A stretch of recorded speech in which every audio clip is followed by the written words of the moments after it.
Good day, my friend. Are you curious where to find the coordinates of the following special area like ECA, SECA for garbage, for oil? This special area, where to find it, these coordinates? Coordinates for a special area Annex 1 by oil. So let's go. I will show you where to find it. So for us, we are using One Ocean for our publication. But if you have this Marpol book, it's still the same. So let's go. We will go inside of this One Ocean. So if you can see, we are here already in the One Ocean. Just click here is this one, Reg for Ships. Then this one, International.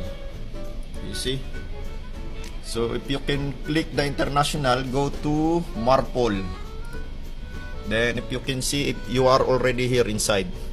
So for Annex 1, just go to Annex 1, Regulation Prevention by Oil. Go here in the definition. So you can see here inside, this is the special area coordinates for Annex 1 for oil. If you can see, all is here. So just print this one and plot to your ECDIS.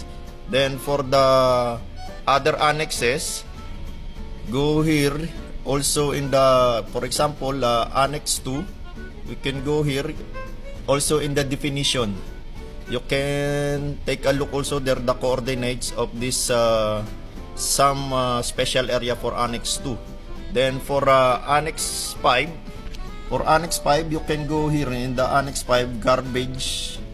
Then you can go also in the definition.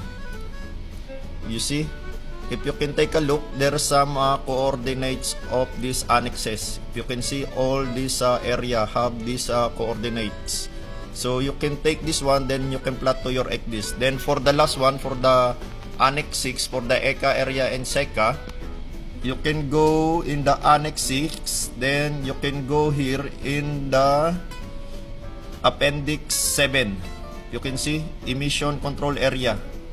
So you can see here all this ECA and SECA, even the new ECA area, this Mediterranean coordinates, you can take a look here at the end, if you can see. And it's the same when you use publication, this Marpol book. So it's the same. Just only this one is we have electronic on board. So that's it. I hope that did you take something for this one, my friend. Thank you.